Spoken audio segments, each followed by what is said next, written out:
I'm going to show you where to write stories or draft the stories if you are serving in a calling in the church that is a ward, organization, presidency, or the stake and calling. So I had another video where I showed you where to find the unit history through the church's website. So I'm already on that page. As you can see on this page, there's a couple of things I'm going to point out.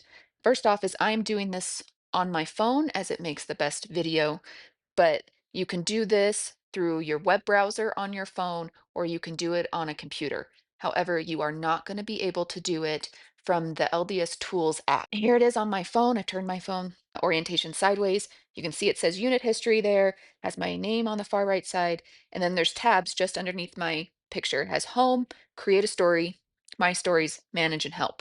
Not everybody is going to have all of those tabs available to them. My calling a stake historian allows me to manage additional stories. You will have home, create a story, my story, and the help button. Unit history, the next to that has the Prescott, Arizona stake. If that is what's in that little box right there, then it's going to show all of the stories for the stake. You will need to make sure if you are writing a story for your stake and or ward, if you have that access, you are in the right menu. I'm just going to keep it on the stake. And if I wanted to write a story, there's two ways you can do it. Right next to the home tab in the middle of the screen, the one to the just to the right of it says create a story. I can tap on that, or if I scroll down, there's this big blue box that's on the left-hand side. Either one, it's going to pull you up and open up the web page that's create a story. So I'm going to go ahead and tap the create a story on the very top in the center of the screen. Now this pulls up, and this is where I would write this story.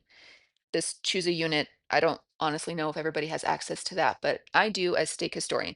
Now you can see that there are required fields. The first one is a title. So this one you would have to put in some kind of title, and it can be whatever the story is about. Maybe it's about a personal experience or a testimony or temple trip. Now the other thing that is required is a start date. That's a date that this happened on. If you don't know the specific date, rule of thumb, go ahead and just pick the date that you're writing it up. But if you knew it was something that happened at the beginning of the month, then I can backdate it. The other thing is, what if I know it's going to be coming up and we're going to have general conference or whatever? I can pick a future date, hit the done button, and now it shows up. Then I'm going to hit the continue button. Then the next thing it's going to pull up is where I would actually give like the body of the story. And while this loads, if you see on the screen right now, it says saved as draft on the very bottom. That's important to note. When you create a story, every 30 seconds, it automatically is saved as a draft. The other thing of note with that is if you are in a presidency, the entire presidency kind of shares the same dashboard, for lack of a better word. So if I've created this draft, then me with my calling as stake historian, then the stake presidency, including the stake clerk and the stake executive secretary, can see it. They can click on the story and they will be able to add their own part to it, which is really helpful if it was a multi-day event or multiple leaders were involved in it. If they went and had a stake camp, then all members of the stake youth presidency can add their part of the story or personal experiences. This edit story page that we're seeing, right underneath there are these tabs. Mine, and again, only few people will have this. Mine says approve and publish, preview, and save and close. Now, the only ones that have the approve and publish are going to be your bishoprics and your ward historians, if you have them. Second is stake presidency and the stake historian have the approve and publish. If you do not have one of those callings, your tab that's going to be there in the front left is going to say submit for approval. I will show for those that have that calling how to approve those. But for now, this is where the whole story happens. As you noticed, it carried over my title, testimony, it saved the same date. I can always put an end date because if it was over a week or 3 days, I can do that, but it's not required. The other thing you'll notice is organizations. So if the organizations in the church that were involved in this testimony, as I've titled it, I can add them. If there was no other one, I don't have to add anything. But if I did, I just hit this add organizations and you have a select menu. You will only be able to do from what's on there. So if Stake president, primary, young women's, young men's, none of them participated in this story. You don't need to add them, but if they did, I can select them and I can scroll down and hit the submit button. It's going to basically add a label to the story and it says Sunday school right there underneath organizations. Now, the summary is where you can create the story. And if it's going to be super long, then you can do a couple of things. First things to note is in this box here with the asterisk is that box is only going to allow you 5,000 characters. So spaces or periods or quotation marks, those count as characters. It's not just letters.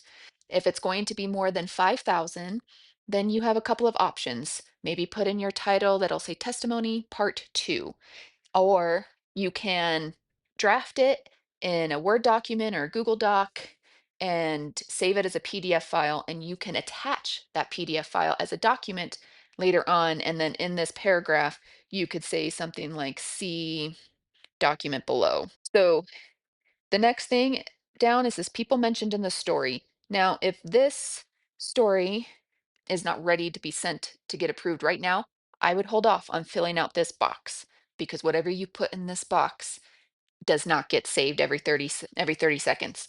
The only reason to have this box is to help organize things for later, and you can put in specifically who was mentioned. So if President Kimball was mentioned because it was state conference, then I could put people mentioned in the story.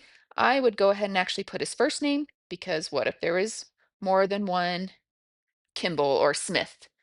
So I'm going to put him in there and I can do a comma and add more names. But if I don't send it right now to get approved, that name won't stay there or any names. So just wait until the very end or don't worry about it. The next thing down are these photos. They are optional, like they said, but it is only allowed to be JPEGs and there is a size limit. If you have had a calling where you've needed to submit a history in the past, you probably have heard about the dreaded photo release forms. And now it is so much easier. So let's say I wanted to add a photo because we took some photos. Maybe it was a specific thing. I can file, upload, click on it, select what I want to take the photo from. In my case, I'm going to go ahead and do the photo library, and I'm going to pick the photo of my son right there. Now this is content permission. This box that popped up is the photo release form now. So what is basically saying is you're giving permission for the church to use this photo in relation to the history. It is not available on the mass public. Only people that are going to have access to this are those who are within the ward and or stake boundaries. So this is saying that I took the photo and I'm giving permission. Now, if I receive a story from somebody, so let's say this testimony was from somebody else, and they sent the photo to me with the story, then that is actually them giving me consent. So I can hit and select the I agree to terms and then hit the continue button. Then it's going to upload the photo. Now, this photo is going to be available the whole time until I publish it, and then I can access it at any time.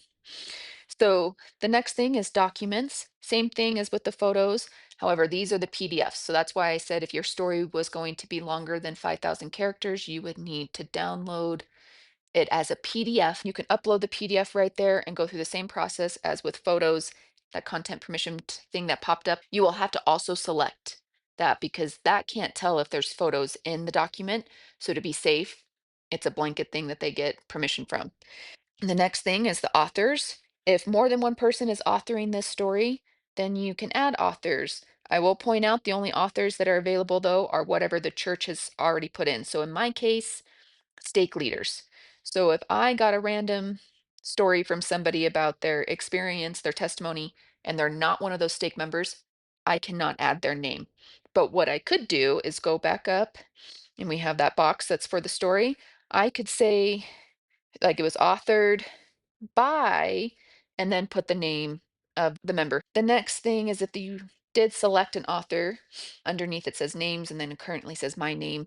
If I selected an author, they would pop up down there. Now, the other thing is the same tabs on the bottom that were at the very top.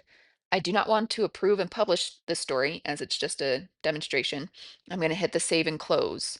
Now, what this is going to do is pull me up into the next tab, which is called My Stories. And as you can see, my stories is now highlighted. I can go back in and tap on this and I can edit the story, or any member of the stake presidency in this case could go in and click on the story and add to it or edit it. The next thing that you will see, it says my drafts and I have the number 7. The next one over says submitted. If you have a calling that your tab says submit for approval instead of the approve and publish like mine, then this is where it will store them, is in the submitted tab. And you would have a list of all the stories right there that are awaiting approval. So that is for those people who are able and have a calling that they are supposed to keep a record of the history that they have done for their organization in their ward and or stake. I hope that was helpful and that you can start writing up some stories. And again, if you have any questions, I'm always happy to help.